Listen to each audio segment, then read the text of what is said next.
환영합니다. 오늘 우리에게 주시는 하나님의 말씀은 로마서 7장 24절입니다. 로마서 7장 24절 제가 읽겠습니다. 오라 나는 곤고한 사람이로다. 이 사망의 몸에서 누가 나를 건져내랴. 아멘. 네, 오늘 설교의 제목은 바울과 밸런스 게임입니다. 밸런스 게임에서 밸런스가 의미하는 바가 뭘까요? 그냥 손쉽게 균형이라고 번역을 하면 좀 어색합니다. 균형 게임, 균형 감각을 확인하는 게임은 아니잖아요. 밸런스라는 단어는 동사로 A와 B의 그 경중을 따지다 라는 뜻이 있습니다. 그러니까 비교하다라는 뜻이죠. 저울질하다라는 뜻이죠. 밸런스라는 단어를 그렇게 해석하면 그 밸런스 게임을 조금 더 쉽게 이해할 수 있을 겁니다. 제가 우리 청년들을 위해 좀 유치하지만 밸런스 게임을 하나 제작을 했습니다. 이게 좀 쉬워 보이지만 나름대로 많이 고민한 거거든요. 전도사로서. 네, 그 이상형과 결혼해 평생 돈 없이 사는 것과 30억 받고 평생 독신으로 사는 것 중에 우리 청년들은 어떤 걸 선택하시겠습니까? 부수 조건이 있어요. 첫 번째 조건의 부수 조건은 그 사랑의 유효 기간이 없습니다. 그냥 죽을 때까지 따뜻한 몸과 마음으로 사는 거고 대신 절대 일을 하면 안 됩니다. 그리고 두 번째 조건의 부수 조건은 연애 데이트 금지고 걸리면 30억 다 토해내야 합니다. 그러면 어떻게 하실 건가요, 여러분은? 처음에는 100억이라고 했는데 100억이라고 하면 다 그쪽 갈까봐 좀 현실적인 금액을 선택했습니다. 밸런스 게임은 제가 앞에서 예로 든 것처럼 어떤 면에서 볼 때 현실적이지 않고 좀 유치하기도 합니다. 하지만 그럼에도 불구하고 밸런스 게임에는 그 중요한 인생의 교훈이 담겨 있다고 저는 생각합니다. 쉬운 표현이지만 밸런스 게임은 우리 인생이 그 선택으로 구성되어 있다는 사실을 반영합니다. 그 선택에는 반드시 책임이 따르죠. 밸런스라는 단어는 명사로 그 잔금이라는 뜻도 있습니다. 그 갚아야 할 돈이라는 뜻도 있죠. 달리 말하면 그 책임을 함의하는 거죠. 정리하면 밸런스 게임은 우리 인생이 그 선택과 책임으로 구성되어 있다는 사실을 고스란히 보여준다고 저는 생각합니다. 우리는 죽을 때까지 그 밸런스 게임에 노출됩니다. 선택을 해야 하고 우리 선택에 대한 책임을 져야 합니다. 그런데 어쩌면 밸런스 게임은 인류의 시작과 함께 했을지도 모릅니다. 우리가 잘 아는 그 이야기, 선악과 이야기가 있죠.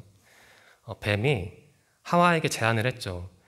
이것을 먹고 하나님처럼 될래? 아니면 그냥 지금처럼 살래?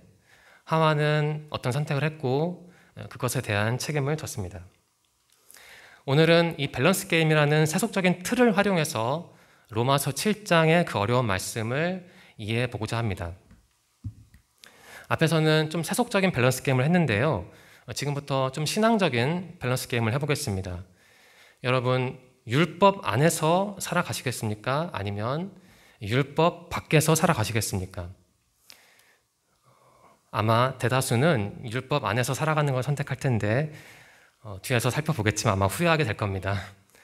네, 먼저 선택을 해보죠.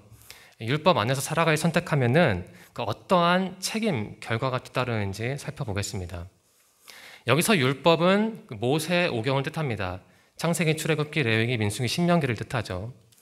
조금 더 쉽게 말하면 십계명이에요. 율법이 십계명은 아니지만 좁혀서 생각을 해볼게요. 십계명으로. 네, 바울은 이런 말을 하네요. 율법으로 말미암지 않고는 내가 죄를 알지 못하였더니 곧 율법이 탐내지 말라 하지 아니하였더라면 내가 탐심을 알지 못하였으리라. 참 어려운 말인데 이렇게 정리를 해보겠습니다. 바울은 율법과 죄를 밀접하게 연관시켜서 말을 하고 있네요. 그러니까 율법이 죄라는 게 아니고 율법이 그 죄의 인식과 밀접하다는 말을 하고 있습니다. 차근차근 설명해 드리겠습니다. 네, 10계명의 두 번째 계명을 예로 들어서 설명하겠습니다. 그 우상을 만들지 말라라는 계명이죠. 돈은 그 자체로는 우상은 아닙니다. 잘못된 건 아닌데 우리가 돈을 하나님보다 위에 올려놓으면 돈은 우상이 되죠. 꿈도 그 자체로 잘못된 것은 아닙니다. 하지만 우리가 하나님보다 꿈에 더 집착하면 그 꿈은 우상이 되죠. 명예도 마찬가지죠. 명예 그 자체는 좋은 거겠지만 우리가 하나님보다 명예를 좋아하면 명예는 반드시 우상이 될 겁니다. 우리는 우상을 만들지 말라는 그 10계명 두 번째 계명, 달리 말하면 율법 덕분에 우상이 잘못됐다는 건 알죠. 그러니까 율법은 우상이 죄라는 것을 알려주죠. 이런 점에서 율법은 그 죄 인식과 밀접하죠. 그런데 또 다른 그림이 있죠. 우리는 율법 덕분에 우상이 죄라는 걸 알아서 우상을 버리려고 하죠. 그런데 그것뿐인가요? 우리가 명예, 꿈, 돈을 그냥 우상으로 여기고 멀리 하나요? 그렇지 않죠. 많은 경우에 혹은 어떤 사람에게는 적은 경우겠죠. 그 우상을 반드시 만들죠. 그렇지 않습니까? 달리 말하면 율법 앞에서 우리는 분열이 됩니다. 율법을 지키려는 나, 그리고 율법을 어기는 나로 분열이 되죠. 네, 그러면 이런 질문을 할 수 있습니다. 분열, 좋은 단어는 아니니까 그러면 결국 율법은 나쁜 거 아닌가? 이런 질문을 충분히 던질 수 있죠. 답을 해볼까요? 율법이다, 십계명이다 하면 너무 어려우니까 비유적으로 생각해 봅시다. 율법을 거울로 볼게요. 네, 그 천재 시인 이상의 거울이라는 시가 있습니다. 이분의 시는 띄어쓰기가 없는데 제가 원문 그대로 실었거든요. 제가 한번 읽겠습니다. 거울 그 일부분입니다. 거울 때문에 나는 거울 속의 나를 만져보지를 못하는 구려마는 거울 아니었던들 내가 어찌 거울 속의 나를 만나 보기만이라도 했겠소. 이런 말을 합니다. 이상은 어느 날 거울을 본 것 같아요. 거울을 보고 거울 안에 있는 나를 보면서 자신이 거울 안에 나와, 그러니까 거울에 투영된 나와 거울 밖에 있는 나로 분열된 걸 고백을 한 거죠. 자아 분열을 고백하는 것 같아요. 여기서 거울을 율법으로 바꾸겠습니다. 율법 때문에 나는 율법 속의 나를 만져보지를 못하는 구려마는. 그렇죠. 율법 속의 나와 율법 밖의 나는 다르니까 서로 만날 수가 없죠. 율법 아니었던들 내가 어찌 율법 속의 나를 만나 보기만 해도 했겠어. 그런데 율법 덕분에 나는 율법 안에 있는 나와 율법 밖에 있는 나를 서로 비교함으로써 자아 인식을 획득을 합니다. 네, 정리를 하면 이렇죠. 율법 앞에서 우리는 율법을 지키려는 나, 율법 안에 있는 나와 율법 밖의 나, 율법을 어기려는 나로 구분이 되죠. 그럼으로써 어떤 걸 획득하나요? 율법 밖의 나를 봄으로써 그 죄를 죄로 알죠. 그러니까 율법이라는 기준 덕분에 그 죄 인식을 얻는 거예요. 좀 결이 다르지만 다른 비유를 들어볼까요? 만일 빛만 있다면 우리는 빛을 빛으로 인식하지 못할 겁니다. 인식론적으로 불가능하죠. 어둠만 있다면 마찬가지로 어둠을 어둠이라고 말하지 못할 겁니다. 빛과 어둠이 함께 있기 때문에 우리는 빛을 보면서 어둠을 어둠이라 하고 어둠을 보면서 빛을 빛이라고 하죠. 네. 정리하면 앞에서 율법은 나쁜 것인가 이런 질문을 했는데 율법은 나쁜 게 아니죠. 율법은 선한 것이죠. 바울이 이런 말을 하네요. 로마서 7장 16절입니다. 만일 내가 원하지 아니하는 그것을 행하면 내가 이로써 율법이 선한 것을 시인하오니. 앞에서 설명한 내용을 그대로 반영하는 말씀입니다. 조금 전문적인 말을 들어볼까요? 신학자 차정식은 이런 말을 하네요. 율법이 선한 이유는 바로 나로 하여금 내가 원하는 것을 하려는 의지가 있음에도 이를 행하지 않는 모순된 사실을 깨닫게 하기 때문이다. 어렵게 설명을 했지만 간단합니다. 율법 앞에서 우리가 율법을 어기려는 나와 율법을 지키려는 나로 분열이 되니까 그것을 보면서 역설적으로 율법은 선한 기준이구나 이러한 고백을 할 수 있다는 말입니다. 그러면 또 이런 질문을 할 수 있죠. 율법이 선한 기준이라면 뭐가 문제인가? 그냥 율법대로 살면 되지 않나? 이런 질문을 할 수 있지 않습니까? 이 질문에 대한 답은 이미 나왔죠. 네. 10계명을 다시 살펴볼까요? 우상을 만들지 말라라는 두 번째 계명을 다시 예로 들어보겠습니다. 우리는 우상을 만들지 말라라는 계명 덕분에 우상이 잘못된 것을 알죠. 그래서 우상을 만들지 않으려고 노력을 하죠. 하지만 적지 않은 경우에 혹은 많은 경우에 반드시 우상을 만듭니다. 그래서 바울이 이런 말을 하죠. 내가 원하는 것은 행하지 아니하고 도리어 미워하는 것을 행함이라. 내가 원하는 바 선은 행하지 아니하고 도리어 원하지 아니하는 바 악을 행하는도다. 그러니까 우리는 율법 앞에서 그 악한 나를, 율법을 어기려는 나를 하나님께 등 돌리고 하나님으로부터 벗어나려는 나를 발견한다는 말입니다. 정리하면 이렇듯 율법은 죄의 인식과 밀접합니다. 여기서 우리는 그 창세기 이야기를, 그 아담과 하와 이야기를 다시 한번 생각해 볼 수 있습니다. 하나님이 아담과 하와에게 명령하셨잖아요. 다 누리되 중앙에 있는 그 선악을 알게 하는 나무는 건들지 말라. 그것을 한번 율법으로 비유를 해보겠습니다. 그런데 뱀이라는 존재는, 여기서 뱀은 아마 죄를 상징하는 것 같은데 그 하와에게 나타나서 그 유혹을 하죠. 여기서 우리는 죄의 어떤 근원성, 끈질긴 생존력, 그리고 강한 영향력을 확인할 수 있습니다. 율법은 분명히 선한 겁니다. 다만 죄가 기회를 타서 계명, 율법이죠. 율법으로 말미암아 나를 속이고 그것으로 나를 죽이는 것이죠. 율법은 선한 거지만 죄 때문에 율법이 나를 올가매는 도구가 되는 것이죠. 이렇게 한번 정리해 볼까요? 율법은 그 자체로는 선한 것인데, 다만 죄가 율법을 이용해 그 자기를 증식하는 겁니다. 다시 아담과 하와 이야기를 들어볼까요? 뱀의 유혹을 받은 다음에 하와는 그 열매를 먹었고 거기서 그친 게 아니라 그 열매를 남편에게 권했잖아요. 그러니까 죄가 이렇게 확산되는 거죠. 정리하겠습니다. 로마서 7장 22절과 23절입니다. 내 속사람으로는 하나님의 법을 즐거워하되 내 지체 속에서 한 다른 법이 내 마음의 법과 싸워 내 지체 속에 있는 죄의 법으로 나를 사로잡는 것을 보는도다. 어렵게 말을 했는데, 여기서 속사람, 하나님의 법은 간단히 말하면 율법 안에 나, 율법을 지키려는 나입니다. 반면 다른 법, 죄의 법은 율법을 어기는 나를 의미하죠. 그러니까 분열된 나를, 율법 앞에서 분열된 나를 보여주는 겁니다. 결국 우리가 밸런스 게임을 했는데 그 율법 안에서 살아가기를 선택하면 결국 이렇게 됩니다. 결론인데요. 그 선택 1번에 대한 결론인데요. 오호라 나는 곤고한 사람이로다. 이 사망의 몸에서 누가 나를 건져내랴. 결국 바울은 이렇게 탄식을 합니다. 율법 안에서 살아가면 결국 이렇게 되는구나. 곤고해지는구나. 나는 사망의 몸이 되는구나. 누가 나를 건져줘야 하는구나. 나는 구렁텅이에 빠졌구나. 이렇게 되는 겁니다. 네, 정리하겠습니다. 밸런스 게임을 하지 않았습니까? 그 율법 안에서 살아가기 혹은 율법 밖에서 살아가기. 먼저 우리는 1번을 선택했고 그에 대한 결과를 얻었습니다. 1번을 선택하면 곤고한 사람이 되는 것이죠. 그럼 어떻게 하면 좋을까요? 그러면은 이번에는 2번을 선택해 보겠습니다. 아마 2번을 선택한 분이 한두 분 있을 것 같은데, 네. 2번을 선택하면 어떻게 될까요? 네, 이러한 질문을 할 수 있습니다. 율법은 죄를 알게 하는 기준이라고 하지 않았습니까?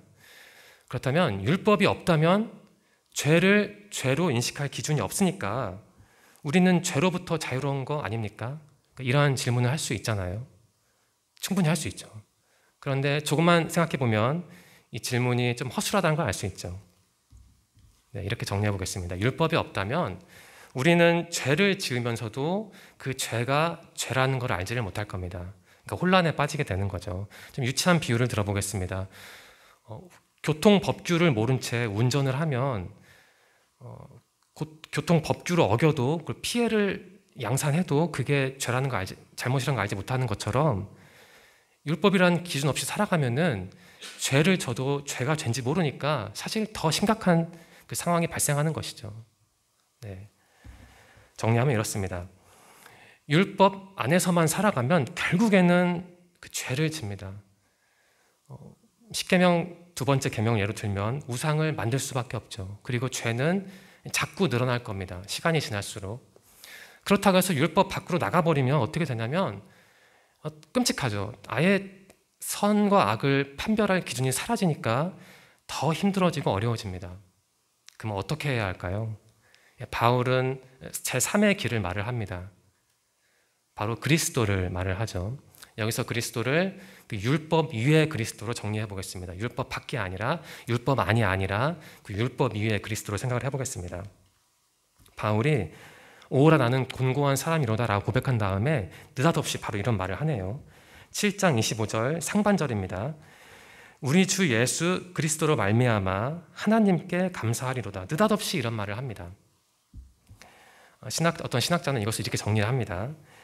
이러한 곤고한 사람에게, 여기서 곤고한 사람은 앞에서 말씀드린 것처럼 율법에 빠져서 율법에서 헤어나오지 못하는 사람입니다. 이러한 곤고한 사람에게 필요한 것은 율법이 아니라 바로 건져짐이요 구원이요 해방이다. 하지만 여기서 주의해야 합니다. 율법이 아니라고 해서 율법 밖으로 나가는 게 아닙니다. 예수님도 이런 말씀하셨죠. 내가 율법이나 선지자를 폐하려 온 줄로 생각하지 말라. 폐하려 온 것이 아니요 완전하게 하려 함이라. 분명히 율법을 예수인 나는 율법을 완전하게 하려고 왔지 율법을 없애려고 온 게 아니다라고 말씀하셨습니다. 그렇죠. 율법 안에서 살아가는 게 힘들다고 율법 밖으로 나가버리면 아주 끔찍한 혼돈을 경험하게 될 겁니다. 그래서 우리에게는 예수 그리스도가 필요한 것이죠. 바울은 사실 딱 이 한 줄만 말했기 때문에 이것을 구체적으로 설명하기는 어렵지만은 최대한 쉽게 설명하면 이렇습니다. 율법을 절대적인 기준으로 보지 말고 그 위에 있는 예수 그리스도와 인격적 관계를 맺고 예수 그리스도를 당신들의 삶의 절대적인 기준으로 삼으라는 말입니다. 그래도 어렵죠. 그래서 제가 고민한 끝에 어떻게 하면 이 말씀을 쉽게 이해할까 고민하다가 좀 외부적인 도구를 한번 동원을 해봤습니다. 전에도 설교 시간에 한번 인용한 말인데 전 김연아 선수가 그 자신의 저서에서 쓴 말입니다. 이런 말을 하죠. 좀 쉬운 말입니다. 99도까지 열심히 온도를 올려놓아도 마지막 1도를 넘기지 못하면 영원히 물은 끓지 않는다고 한다. 물을 끓이는 건 마지막 1도, 포기하고 싶은 바로 그 1분을 참아내는 것이다. 자신이 링크 위에서 7분 동안 아마 연기를 하는 것 같은데 그걸 보면서 결국 중요한 게 뭔지를 고백하고 있는 거죠. 좀 유치하지만 우리를 물에 한번 비유해 보겠습니다. 그리고 우리의 목표를 기체가 되는 것으로 환원을 해서 생각해 보겠습니다. 우리는 그냥 물 상태로 있으면 안 되고 기체가 되어야 하는 것이죠. 예수님을 만나야 하는 것이죠. 기체가 되기 위해서 그 물을 0도에서 99도까지 가열하는 걸 율법적인 노력으로 비유해 보겠습니다. 그리고 마지막 1도, 물을 기체로 만드는 마지막 1도를 예수 그리스도로 한번 편의상 비유해 보겠습니다. 0도에서 99도까지의 노력, 그 율법적인 노력이 필요하죠. 그 율법을 버릴 수가 없죠. 하지만 거기에 있으면 결국 끓지 않잖아요. 그러니까 마지막 1도, 예수 그리스도가 필요한 것이죠. 그 1도가 있어야 우리가 물이라는 상태에서 벗어나서 기체가 되는 거죠. 정말 참된 그리스도인이 되는 거죠. 이렇게 바울의 말 그리고 예수 그리스도의 말을 이해해 보면 어떨까 합니다. 네, 바울과 밸런스 게임이라는 제목으로 그 로마서 7장 말씀을 나누었습니다. 결국 우리에게 중요한 것은 율법적이냐, 율법을 어디까지 알고 있느냐, 율법의 색깔과 구조는 무엇이냐 이것을 파악하는 게 아니라, 물론 그것도 필요하겠지만 그게 아니라 가장 중요한 건 우리를 위해 돌아가시고 우리를 위해 살아나신 예수 그리스도와 인격적 관계를 맺는 거죠. 그러한 토대가 있어야만 신앙생활을 하든 공동체 훈련을 하든 또 성경을 읽든 그리고 율법을 공부하든 모든 게 의미 있는 것이죠. 로마서 7장은 흔히 학자들이 논문과 같다고 합니다. 너무나 어려운 말이지만 어쩌면 신약에서 가장 중요한 책일 수도 있습니다. 로마서 7장은 율법과 관련해서 너무나 어렵지만 이번 주 우리 청년들이 이 말씀을 깊이 묵상하시고 특별히 율법과 죄의 관계에 대해서 묵상하시고 내가 어떻게 해야만 그 율법이란 틀을 이용해서 그 율법을 넘어서 예수 그리스도를 만날 수 있을까 고민해 보시기 바랍니다. 이번 한 주 로마서 말씀을 통해 그 예수 그리스도를 인격적으로 만나는 여러분이 되기를 간절히 소망합니다. 기도드리겠습니다. 하나님 감사합니다. 오늘도 우리를 기억해 주시고 또 우리 귀한 청년들을 교회로 인도하셔서 예배드리게 하시니 감사합니다. 하나님, 오늘 우리는 로마서 7장을 통해 율법과 죄의 관계성에 대한 그 바울의 말을 들었습니다. 하나님, 로마서의 말씀은 너무 어렵기 때문에 우리가 때로는 지나치고 그리고 읽지 않을 때도 있지만 우리 청년들이 너무 쉬운 말씀만 찾아 읽기보다는 어려운 성경도 이해할 수 있도록 노력하고 애쓸 수 있도록 그들과 함께하여 주옵소서. 이번 지난 한 주도 지켜주셔서 감사합니다. 새로운 한 주가 우리 앞에 있는데 우리의 몸과 마음과 영혼의 건강을 지켜주시고 다음 주도 이 자리에 다 같이 모여 주님께 기쁨의 예배를 드릴 수 있도록 함께하여 주옵소서. 인도하실 것을 믿으며 예수님의 이름으로 감사하며 기도드립니다. 아멘.